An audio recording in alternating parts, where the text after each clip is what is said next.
Draftbit versus FluttlerFlow. Hello everyone, welcome to our channel. Let's see and compare FluttlerFlow with Draftbit.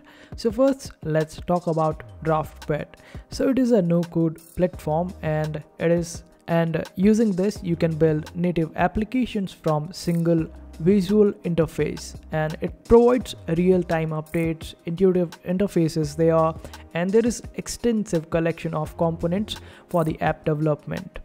So this will help you while building different applications, and different kinds of applications can be supported with the help of these components. Now let's talk about FluttlerFlow before we dive deep into the features. When it comes to FluttlerFlow, it is a mobile application development platform, and over here there are some features which makes this platform quite easy to use, and there are some integrations as well over here. Like, the key features involve drag and drop builder, where one can simply drag and drop different elements and just build their application without the knowledge of coding. Though there are some windows where you can just simply click and check out the codes if in case you want to check it out. So this way, the person with no code knowledge will also be able to create their application, and also there is Firebase integration on it, and there are some animations as well. The responsive design capabilities help you build even better applications that makes the results quite astonishing.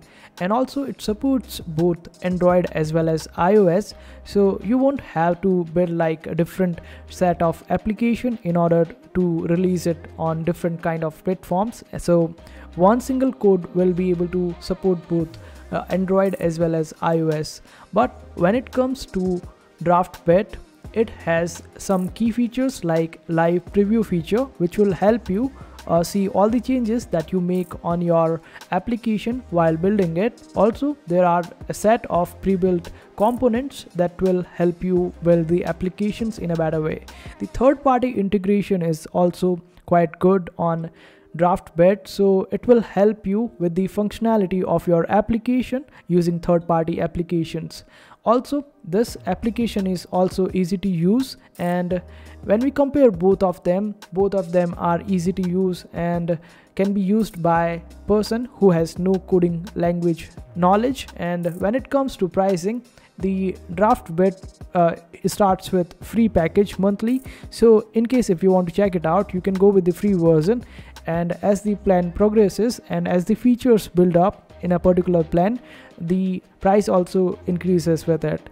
You can check out different features for different packages and sign up for an account if you want to.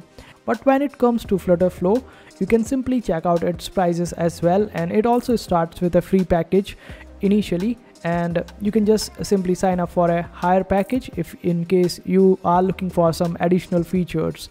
So the conclusion is that both of these platforms are quite good, and in initial days you can just simply go with the free plan on both of them and check them out how they feel like. If you are good with any of the platform, just sign up for a package where you are requiring some features and go with it. This way you would be able to handle the application in a better way. Also will be able to test it out beforehand before getting deep into any of this platform. Both of them are quite good.